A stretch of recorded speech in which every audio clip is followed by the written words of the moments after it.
ስካር ማለት ምን ማለት ነው? አንድ ሰው ኖርማል ከሚያስበው የኖርማል አይምሮ ፈንክሽን ከሚያደርገው ውጪ ሲሆን ማለት ነው። ሃሌሉያ። በአይምሮ ማለት ነው ሊያደርግ የማይችላቸውን ነገሮች ማድረግ ሲጀምር። አባታቸውንም ማሰከሩት። ታላቂቷ ተኛች፣ ተነሳች፣ አረገዘች። አባትየው ይሄ የሚደረገውን ሁሉ አያውቅም። ዋይ ሰክሯል። ዛሬ ወገኖቼ የእግዚአብሔር ወንድና ሴት ልጆች ስለ ስካር ላወራ የቻልኩበት አንድ ምክንያት ስላለኝ ነው። ለምን? ብዙ የሚያሰክር ነገር አለ። ሰዎች በብዙ ነገር ልንሰክር እንችላለን። ነገር ግን የሐዋርያቱ ስካር ምን ነበረ? ሐዋርያቱ የሰከሩት በምን ጉዳይ ነበረ? አንተ በልሳን ስትጸልይ፣ እኔ በልሳን ስጸልይ የማያምኑ ሰዎች ቢገቡ አያውቁም። በምን እንደሰከርን ከምን ያ ነገር እንደመነጨ አያውቁም። ልሳን የምናስረዳው ቋንቋ አይደለም። በመንፈስ ቅዱስ ሙላት፣ በመንፈስ ቅዱስ በቃ በዚህ ጥምቀት ውስጥ የሚገኝ ቋንቋ ነው።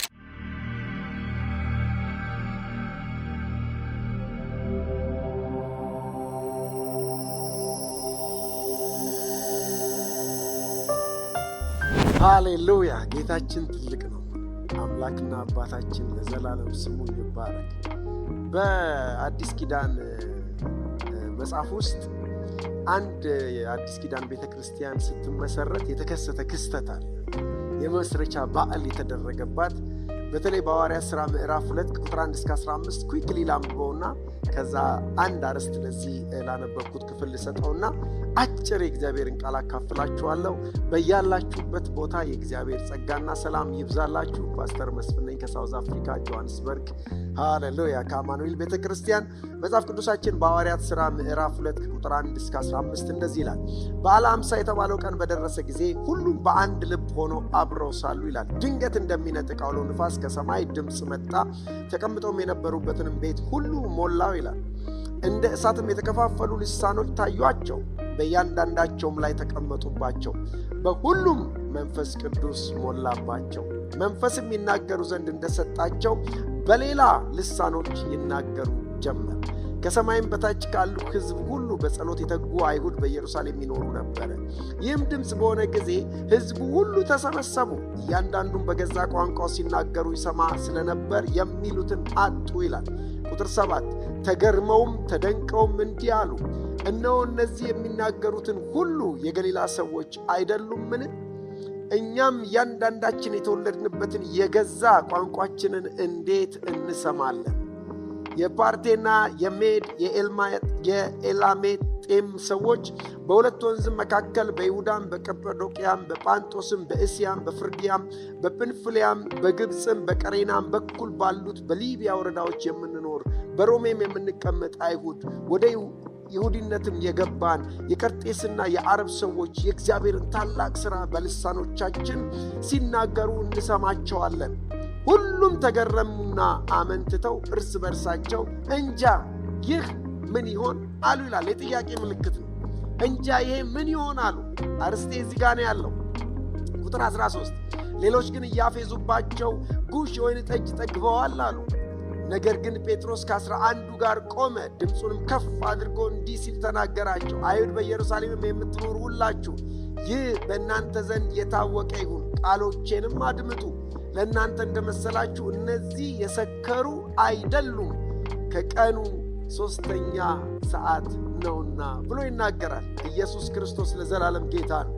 ስለዚህ ዛሬ በአጭር ደቂቃ የማወራችሁ ነገር ምንድነው? ስለ ስካር ነው።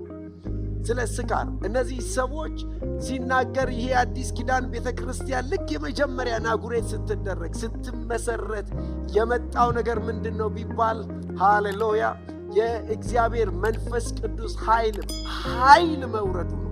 ኢየሱስ ክርስቶስ በምዕራፍ 1 ላይ እንደነገራቸው አሁን ከጥቂት ቀን በኋላ በመንፈስ ቅዱስ ኃይል ትጠመቃላችሁ እንዳለ፣ ከላይ ኃይል ትቀበላላችሁ እንዳለ ምዕራፍ 2 ላይ ኢየሱስ ክርስቶስ የገባው ቃል ኪዳን እውን ሲሆን እናያለን።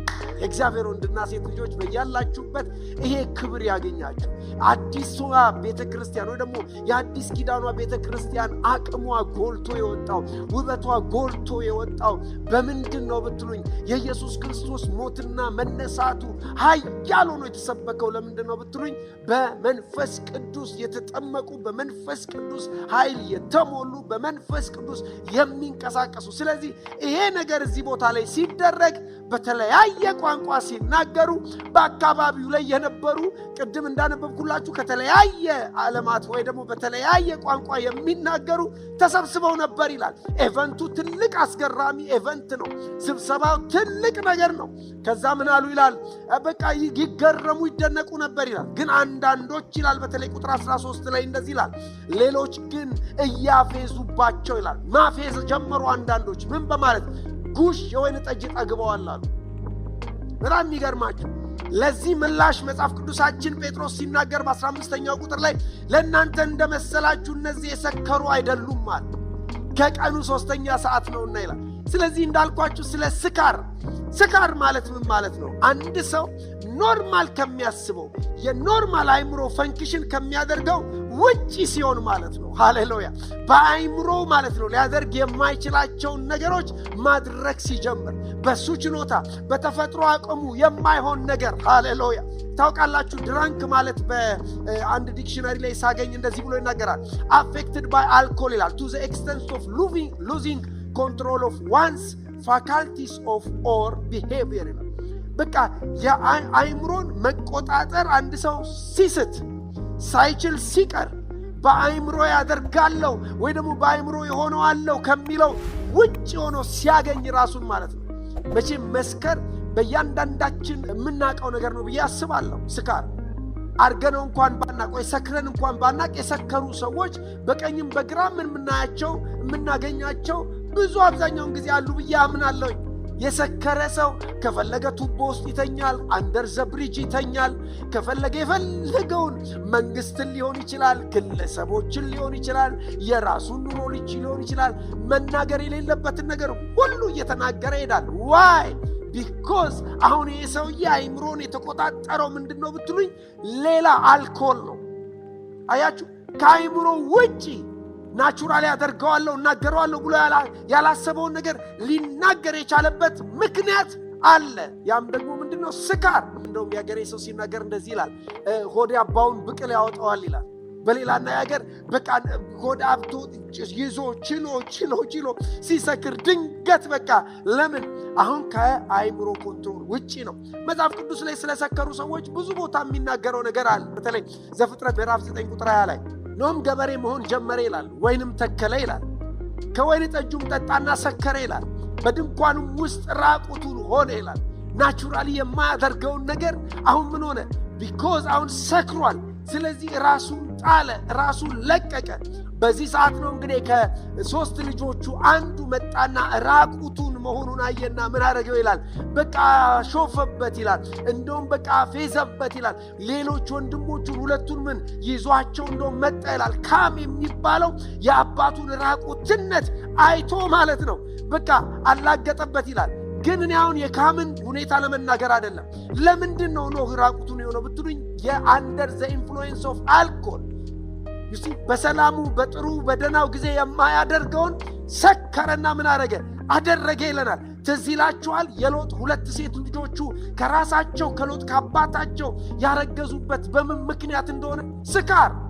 አባታቸውን ምን አደረጉት ይላል? አሰከሩት ይላል። ዘፍጥረት 19 ቁጥር 32 ላይ ነይ አባታችንን የወይን ጠጅ እናጠጣውና ከእርሱ ጋር እንተኛ፣ ከአባታችንም ዘር ምን እንበል እናስቀራሉ ይላል። ከዛ በኋላ አባታቸውንም አሰከሩት። ታላቂቷ ተኛች፣ ተነሳች፣ አረገዘች። አባትየው ይሄ የሚደረገውን ሁሉ አያውቅም። ዋይ ሰክሯል። ዛሬ ወገኖቼ የእግዚአብሔር ወንድና ሴት ልጆች ስለ ስካር ላወራ የቻልኩበት አንድ ምክንያት ስላለኝ ነው። ለምን? ብዙ የሚያሰክር ነገር አለ። ሰዎች በብዙ ነገር ልንሰክር እንችላለን። መጽሐፍ ቅዱስም ብዙ አይነት ስካሮች እንዳሉ ይናገራል። አሁንም እዚህ ቦታ ምዕራፍ 2 ላይ የሐዋርያት ሥርዓት ላይ እንደዚህ ብሎ ይናገራል። ሰክረው ነው እንጂ በሰላሙ በጥሩ አይምሯቸው እንዲህ አይነት ነገር ሊያደርጉ አይችሉም ብለዋሉ ይላል። ነገር ግን ሐዋርያት ምዕራፍ 2 ላይ ስካራቸው እነሱ እንደሚያውቁት ምድራዊ አልነበረም። ስካራቸው ከስጋ ጋር የተገናኘ አልነበረም። ከሰይጣን ከዚህ ዓለም ጋር የተቆራኘ አልነበረም። እግዚአብሔር ወንድና ሴት ልጆች አንድ ጉግል ሳደርግ ያገኘሁት የስካር አይነቶች ወደ 12 አይነት የስካር አይነት እንዳለ ይናገራል። በተለይ ሰዎች ከሰከሩ በኋላ ዲስፕሌይ የሚያደርጓቸው 12 አይነት ባህሪዎች። እኔ ግን ጥቂቱን ልንገራችሁ ካየኋቸው አንዳንድ ነገሮች። አንዳንዱ ሲሰክር የሚደሰቱ አሉ፣ ደስ የሚላቸው አሉ ሲሰክሩ። የሚስቁ አሉ፣ ምን የሚሉ አሉ። አንዳንዱ ደግሞ ሲሰክሩ የሚከፋቸው በቃ ያለቅሳሉ። ሳይሰክሩ ማያለቅሱ ሰዎች ሲሰክሩ ራሳቸውን ስተው ያ ስካር ወደ ምን ይወስዳቸዋል? ወደ ሐዘን፣ ይከፋሉ፣ ያለቅሳሉ።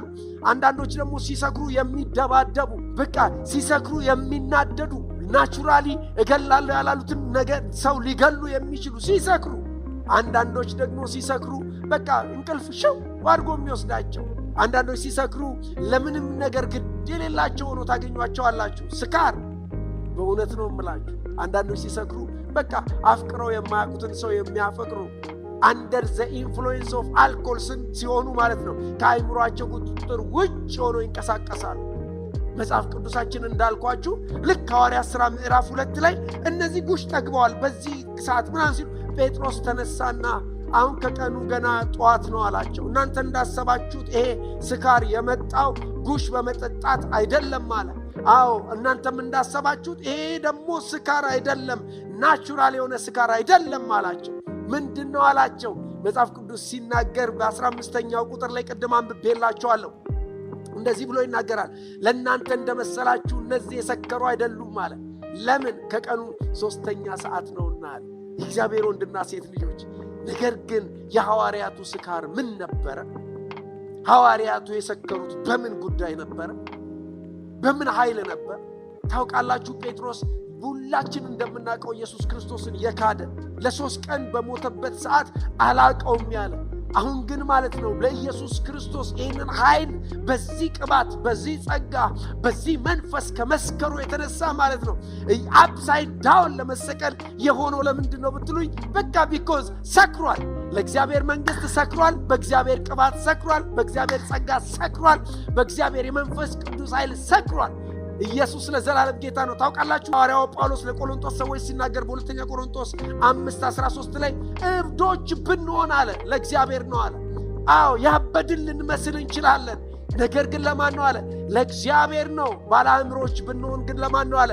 ለእናንተ ነው አለ። ይህንን ስለቆጠርን አለ የክርስቶስ ፍቅር ግድ ይለናልና አለ። አንዱ ስለ ሁሉ ሞተ፣ እንግዲያስ ሁሉ ሞቱን ብሎ ይናገራል። ተመልከቱ እንግዲህ የሰከረ ሰው አሁን ከይሉኝታ የወጣ ሰዎችን ጌታን ተቀበል ሲል፣ ኢየሱስ ያድንሃል ሲል፣ ኢየሱስ ይፈውስሃል ሲል፣ ሃሌሉያ መዳን በኢየሱስ ብቻ ነው ብሎ ሲናገር፣ ለምን? በመንግስቱ ቅባት፣ በመንግስቱ የመንፈስ አሰራር የሰከረ ሰው ነው። ከይሉኝታ የወጣ በጥበብ ነው ከሚል የወጣ አረ በኢየሱስ ስም እንዲህ አይነት ይብዛልን። ሃሌሉያ ገና ደህንነትን ያገኘን ታይም ማለት ነው እየተንቀሳቀስን እየሮጥን ኢየሱስ ጌታ ነው ያልንበት ያ ስካር፣ ሃሌሉያ ሲርበን የማይሰማን፣ ሲሰድቡን የማይሰማን፣ በቃ የማይከፋን ያ ስካር አሁንም በሕይወታችን ድጋሚ ይምጣ። በአዲስ ኪዳን የተመሰረተችውን ቤተ ክርስቲያን ኃይለኛ ያደረጋት በከተማው ላይ ተጽዕኖ ፈጣሪ የሆኑበት ምክንያት በመንፈስ ቅዱስ መስከራቸው። ወገኖች ያሳያቸዋለሁ ከመንፈስ ቅዱስ ውጭ የሰከሩ ሰዎች እጣ ፈንታቸው ምን እንደሆነ፣ ከመንፈስ ቅዱስ ውጭ የሰከሩ ሰዎች በምን አይነት ጎዳና እንደተጓዙ፣ ለምን አይነት ነገር ሲጠነቀቁ፣ ለምን አይነት ነገር ሲጨነቁ፣ ለምን አይነት ነገር ሲተክዙ እንደነበረ ብዙ ምስክሮች አሉ። ይሄው ሐዋርያው ጳውሎስ በአንደኛ ቆሮንቶስ 14 ቁጥር 22 እና 23 ሲናገር እንግዲያስ በልሳኖች መናገር ለማያምኑ ምልክት ነው እንጂ አለ፣ ለሚያምኑ አይደለም። ትንቢት ግን ለሚያምኑ እንጂ ለማያምኑ አይደለም አለ። ከዛ ቁጥር 23 እንግዲህ ማህበር ሁሉ አብረው ቢሰበሰቡ ሁሉም በልሳኖች ቢናገሩ ያልተማሩ ወይም የማያምኑ ሰዎች ቢገቡ አብደዋል አይሉምን ብሎ ይናገራል። እዚህ ጋር እየተናገረ ያለው ምንድን ነው? አንተ በልሳን ስትጸልይ፣ እኔ በልሳን ስጸልይ የማያምኑ ሰዎች ቢገቡ አያውቁም። በምን እንደሰከርን ከምን ያ ነገር እንደመነጨ አያውቁም። ልሳን የምናስረዳው ቋንቋ አይደለም፣ በመንፈስ ቅዱስ ሙላት፣ በመንፈስ ቅዱስ በቃ በዚህ ጥምቀት ውስጥ የሚገኝ ቋንቋ ነው። ሰዎች ግን ምን ይሉታል? አብደዋል ይላሉ። ሰዎች ግን ምን ይሉታል? ሰክረዋል ይላሉ። በኢየሱስ ስም አሁንም በዓለም ዙሪያ በልሳን የማትጸልዩ ሰዎች ኢንከሬጅ ላድርጋችሁ። አጋንንት የማይረዳው ሰዎችም ደው የተፈጥሮ ሰዎች የማይረዱት እኛ ራሳችን የምንናገረው የማይረዳው ይሄ ቋንቋ አሁን ዛሬ በብዙዎች ዘንድ ምንድነው ይሄ ቋንቋ ትርጉም የሌለው ምን የሌለው ተብሎ እንደሚነገረው ሊያሳቅቁሽ ሊያሸማቅቁህ እንደሚያወሩት እንደሚሰጡት አይነት አይደለም። ኢየሱስ ለዘላለም ጌታ ነው። እንደውም የምንኮራበት ራስን ማነጫ ነው ይለናል መጽሐፍ ቅዱስ። ለእግዚአብሔር ምስጢርን ማውራት ነው ይለዋል መጽሐፍ ቅዱስ። የእግዚአብሔርን ፍጹም የሆነውን ፍቃድ መጸለያ ነው ይለዋል መጽሐፍ ቅዱስ። ሳናቋርጥ የምንጸልየው በዚህ እንደሆነ ይነግረናል። አንደኛ ተሰሎንቄ ምዕራፍ 5 ከቁጥር 16 ጀምሮ በእግዚአብሔር መንግስት ውስጥ የሰከረ ሰው ሌሎች ሰዎች እብድ እንኳን ቢሉት፣ ሌሎች ሰዎች አቃ ምን እያረክ ነው እንኳን ቢሉት ትዝ ይላቸዋል። በአንደኛ ሳሙኤል ምዕራፍ 1 ሐና የምትባል ያቺ በቃ ልጅ አልባ የነበረች መካን የነበረች ሴት ማለት ነው እንደ ሰካራም የተቆጠረች ታውቃላችሁ። እሱን ቃል አንብብላችሁ አንደኛ ሳሙኤል ምዕራፍ 1 ከቁጥር 9 ጀምሮ በሴሎ ከበሉና ከጠጡ በኋላ ሐና ተነሳች ይላል። ካህኑም ኤሊ በእግዚአብሔር መቅደስ መቃን አጠገብ በመንበሩ ላይ ተቀምጦ ነበር ይላል። እርሷም በልቧ ትመረር ነበር፣ በእግዚአብሔርም ፊት ጸለየች፣ ጽኑ ለቅሶም አለቀሰች። እርሷም አቤቱ የሠራዊት ጌታ ሆይ የባሪያህን መዋረድ ተመልክተህ ብታስበኝ፣ እኔንም ባትረሳ፣ ለባሪያ ወንድ ልጅ ብትሰጥ ዕድሜውን ሁሉ ለእግዚአብሔር እሰጠዋለሁ፣ ምላጭም በራሱ ላይ አይደርስም ብላ ስለት ተሳለች ይላል። ጸሎቷን በእግዚአብሔር ፊት ባበዛች ጊዜ ኤሊ አፏን ይመለከት ነበር ይላል። ሐናም በልቧ ትናገር ነበር፣ ድምጿም ሳይሰማ ከንፈሯን ታንቀሳቅስ ነበር። ኤሊም እንደ ሰከረች ቆጠራት ይላል። እንደ ሰከረች ታውቃላችሁ። በሕይወታችሁ የተለየ ነገር ማድረግ ስትጀምሩ፣ በሕይወታችሁ አንደር ዘ ኢንፍሉዌንስ ኦፍ ዘ ሆሊ ስፒሪት በቃ የሆነ ቴሪቶሪ ስትገቡ ሰዎች አገልጋዮችም ሊሆኑ ይችላል። እንደ ሰከረች አልተረዳትም። የልቧን ምጥ ማለት ነው፣ የልቧን ጩኸት ማለት ነው ማዳመጥ እግዚአብሔር ብቻ ነው የሚችለው። እግዚአብሔር ብቻ ነው ማየት የሚችለው። በእውነት ሰዎች ሰካራም ይበሉን እንጂ አሁንም እግዚአብሔር ፊት ማቅረብ ያለብንን ጸሎት ከማቅረብ አንገታም። በርጠለሚዎስን አንተ ሰካራም ዝም በል ብለውት ነበረ። እኔ ሰካራም የሚለውን አርስቴ ነው እያስገባው የምናገረው። መጽሐፍ ቅዱስ ላይ አንተ ሰካራም ዝም በል ብለውት አይደለም። ነገር ግን አብዝቶ ጮኸ ይላል። የሚሰማው ሰዎች እብድ ብለውት ሊሆን ይችላል። ሰዎች በቃ የተለያየ ነገር ብለውት ሊሆን ይችላል። መጽሐፍ ቅዱሳችን ላይ በ18ኛው ምዕራፍ የሉቃስ ወንጌል ላይ ታገኙታላችሁ። የተለያየ ነገር ስያሜ ሰጥተውት ሊሆን ይችላል። ነገር ግን መጮን አለ። እዚህ ጋም ሐና ትጮዋለች። አገልጋይ የሚባለው ኤሊ ሰካራም እስከሚላት እሷ ምን አለች? ኤሊም ስካርሽ እስከ መቼ ነው? የወይን ጠጅሽን ካንቺ አርቂው አላት። ሐናም ጌታዬ አይደለም፣ እኔስ ልቧ ያዘነባት ሴት ነኝ። ጠጅና ሌላ የሚያሰክር ነገር አልጠጣውም። ነገር ግን በእግዚአብሔር ፊት ነፍሴን አፈሳለሁ። አይ ሰረንደር ቱ ሂም፣ ሁለንተናዬን ለእሱ ሰጥቻለሁ።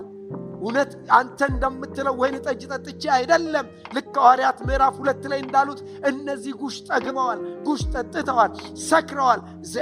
እንደዚህማ ዝም ብለው እንደዚህ መለፍለፍ አይችሉም። ለነሱ ልፍነፋን የመሰላቸው ለካ ታላቅ የሆነ የእግዚአብሔር ሥራ በመካከላቸው ተገልጦ ዲስፕሌይ የተደረገ ነው። ሐናም አሁን ታላቅ የሆነ የእግዚአብሔር ሥራ በሕይወቷ ሊገለጥ በሕይወቷ ሊታይ ትውልድ ሁሉ ማለት ነው እንደገና መካኒቷን ልጅ ያላት ነች ብሎ ሊናገር ለካ አንድ ስቴፕ ነው የቀራት።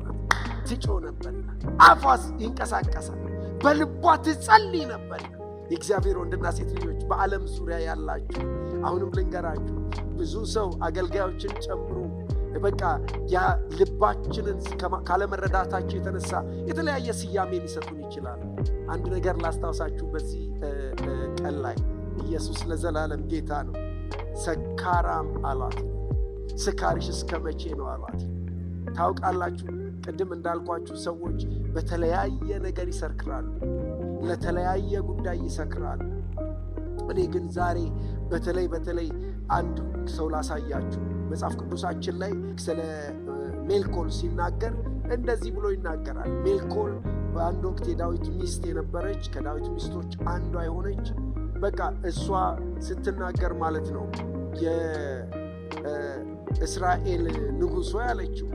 የእስራኤል ንጉሥ ሆይ እንዴት ነው በእንደዚህ በቆነጃጅቶች ፊት ራስን የምትገልጠው አለችው። ለምንድን ነው የማትከበረው? ለእሷ በቃ ትልቁ ነገር ክብር የሚባለው እንትን ነው። ይሄ ስካር በክብር ሰክራለች። ክብር የሚባለው ነገር አስክሯታል። የእግዚአብሔር ወንድና ሴት በእውነት ነው የምላችሁ። አንዳንድ ሰው ለራሱ ስም ሰክሯል፣ ለራሱ ሕይወት፣ ለራሱ አንቱታ እኔ በሚል ሰክሯል። እንዴት ነው እርቃንህን በእነዚህ ቆነጃጅቶች ፊት የምትጥለው ብላ ነገረችው ይላል። ወገኖቼ አንደኛ ሳሙኤል ምዕራፍ 6 ቁጥር 16 ላይ እንደዚህ ብሎ ይናገራል። አሁን የእግዚአብሔር ታቦት ወደ ከተማ እየገባ ነው። ዳዊት ስካሩ በእግዚአብሔር ሕልውና ስካሩ ማለት ነው የእግዚአብሔርን ክብር ከመጠማት የመነጨ ብቻ ነው። ክብሩ አያሳስበው፣ ምኑ አያሳስበው። እቺ ሴት ግን የራስ ክብር በቃ ከንጉሥ ቤት የመጣች የንጉሥ ሥርዓት በቃ በሕዝብ ዘንድ ያለ አክብሮት ምን ያሰከራት። የእግዚአብሔርም ታቦት ወደ ዳዊት ከተማ በገባ ጊዜ ይላል የሳኦል ልጅ ሜልኮል በመስኮት ሆና ተመለከተች ይላል። ንጉሡም ዳዊት በእግዚአብሔር ፊት ሲዘልና ሲዘፍን አየች፣ በልቧ ናቀችው። ሁለተኛ ሳሙኤል ምዕራፍ 6 ላይ የምታገኙት ቃል። ንጉሡም ዳዊት በእግዚአብሔር ፊት ሲዘልና ሲዘፍን አየች፣ በልቧም ናቀችው ይላል። ከዛ ቁጥር 20 ላይ እንደዚህ ብሎ ይናገራል። 16 ነው አሁን ያነበብኩት። ዳዊትም ቤተሰቡን ሊመርቅ ተመለሰ። የሳኦል ልጅ ሜልኮልም ዳዊትን ለመቀበል ወጣችና ምናምንቴዎች ዕርቃናቸውን እንደሚገልጡ የእስራኤል ንጉሥ በባሪያዎቹ ቆነጃጅት ፊት ዕርቃኑን በመግለጡ ምንኛ የተከበረ ነው። ቃል አጋኖ ነው። ቃል አጋኖ ምንኛ የተከበረ ነው በጩኸት አለችው ይላል። ቁጥር 21 ዳዊትም ሜልኮልን በእግዚአብሔር ፊት ዘፍኛለሁ አላት። በእግዚአብሔር ሕዝብ በእስራኤል ላይ አለቃ እሆን ዘንድ ከአባትሽና ከቤቱ ሁሉ ይልቅ የመረጠኝ እግዚአብሔር የተባረከ ይሁን። ስለዚህ በእግዚአብሔር ፊት እጫወታለሁ አላት ይላል። ኢየሱስ ለዘላለም ጌታ ነው። ሃሌሉያ። አምላካችን ሁል ጊዜ በቃ እንድንሰክርለት የሚፈልገው በምንድነው ብትሉኝ፣ በእግዚአብሔር ቅባት፣ በእግዚአብሔር ጸጋ፣ በእግዚአብሔር ሃሌሉያ። ሜልኮል ግን ማለት ነው አንቱታ አስክሯታል፣ ክብር አስክሯታል። አንዳንዶች ጓደኛ ያደረግናቸው፣ አንዳንዶች ከቤተ ክርስቲያናችን አብረውን ያሉ፣ ምናልባት አንዳንዱ ዕውቀቱ አስክሮታል። በቃ በዕውቀቱ በቃ አቺቭመንቱ፣ አንዳንዱ በቃ የቢዝነሱ እርከን አስክሮታል። አንዳንዱ በተለያየ ነገር ሰክሮ፣ በዘር ሰክሮ ሊሆን ይችላል። ዘሩ አስክሮታል። የኔ ዘር ብሎ በቃ የዘር ጉዳይ ብቻ ያንገበግብ፣ በዛ ሰክሯል። ወገኖቼ እንዳልኳችሁ ስካር ማለት ኖርማል ከምናስበው አስተሳሰብ ውጭ የሆነን ራሳችንን ስናገኝ። ስለዚህ መጽሐፍ ቅዱሳችን ሲናገር ታውቃላችሁ፣ እቺ ሴት በቃ ምንድን ነው ዳዊት የመለሰላት መልስ በጣም ይገርመኛል። በእግዚአብሔር ሕዝብ በእስራኤል ላይ አለቃ ሆን ዘንድ ከአባትሽና ከቤቱ ሁሉ ይልቅ የመረጠኝ እግዚአብሔር የተባረከ፣ እኔን የሚያዘልለኝ፣ እኔን የሚያስጮኝ፣ ዕርቃኔንም ዶን የሚያደርገኝ። ምናልባት እሷ ነች ዕርቃኑን መሆኑን ያየችው። እሱ ያ ሁሉ ትዝ አይለው። ለምን? በእግዚአብሔር ክብር ሰክሯል። ለስንት ዓመት ተማርኮ የነበረ ታቦት ወደ ከተማው እየመጣ ነው። ለስንት ዓመት እስራኤል ኤክስፒሪየንስ ሳያደርገው የቀረ የእግዚአብሔር መታወቂያቸው የሆነው ታቦት፣ በፓለስታይን ተማርኮ የቆየው ታቦት፣ የሆነች ከተማ ላይ ብቻ ቁጭ ብሎ ያለው ታቦት፣ ለእስራኤል ግን ክብር የሆነ ያ ታቦት ወደ ከተማ ሲገባ በቃ የማያጨበጭብ እልል የማይል ትውልድ። በቃ ሜልኮል ማለት እንደዛ ነች። በቃ ሜልኮል የሚያስጨንቃት ከአባቷ ከዘር ማንዘሯ የመጣው ያ ክብር ነው። በዛ ክብር ልክ መንቀሳቀስ ነው የምትፈልገው። ዳዊት ደግሞ እዚህ ጋር ለእሷ ሲታይ ሰካራም ነው። በአባቷ ንግስና ወቅት አባቷ ዙፋን ላይ በነበረበት ሰዓት የአባቷን ነገር ስታይና የዳዊትን ስታይ ይለያያል። በጣም የተራራቀ ነው። ለካ ወገኖቼ ዙፋንም የሚያስጥለው በእግዚአብሔር ቅባት ሲሰከር ብቻ ነው። በእግዚአብሔር ጸጋ፣ በእግዚአብሔር ጥበብ፣ በእግዚአብሔር ክብር ሲሰከር ብቻ ነው። በእውነት በዚህ ኢየሱስ ክርስቶስ ሊመጣ በቀረበበት በዚህ ዘመን ላይ ያለን የእግዚአብሔር ወንድና ሴት በምን ይሆን የሰከር ነው? ሐዋርያቶቹን ጉሽ ጠጥተዋል አሏቸው። ጴጥሮስ ተነሳና እኛ ጉሽ አልጠጣንም አለ። እንደውም ሰዓቱም የሚያስጠጣ ሰዓት አይደለም፣ 3ኛ ሰዓት ላይ አይደል እንደ ያለ ነው አላቸው። ለካ የሰከሩት በመንፈስ ቅዱስ ኃይል። በእውነት ዛሬ ላበረታታችሁ፣ የኤፌሶን ጸሐፊ ሲናገር ሐዋርያው ጳውሎስ በ5ኛው ምዕራፍ ላይ ምን ይሙላባችሁ? በወይን ጠጅ አትስከሩ፣ ይህ ማባከን ነው። ነገር ግን መንፈስ ቅዱስ ምን ይበልባችኋል? ይሙላባችኋል። ያ ሲሆን ዝማሬ አለ። ያ ሲሆን እግዚአብሔርን ማክበር አለ። ያ ሲሆን የክርስትና ሕይወታችንን በአግባቡ እንድንራመድ እንድንኖር የሚያደርገን ምን አለ? ውበት አለ። በቃ በዛ ስንሰክር፣ በዛ ስንሞላ ወገኖቼ እንደ ሜልኮል በክብር የሰከራችሁ ትኖሩ ይሆን? ወይኔ ክብሬ፣ ወይኔ አባቴ ቤት፣ ወይኔ እኔ የምንልም ይሆን? ሊቪት ሰረንደር እንደ ዳዊት በቃ ሁሉ ነገራችንን ለሱ እናስረክብ ዛሬ።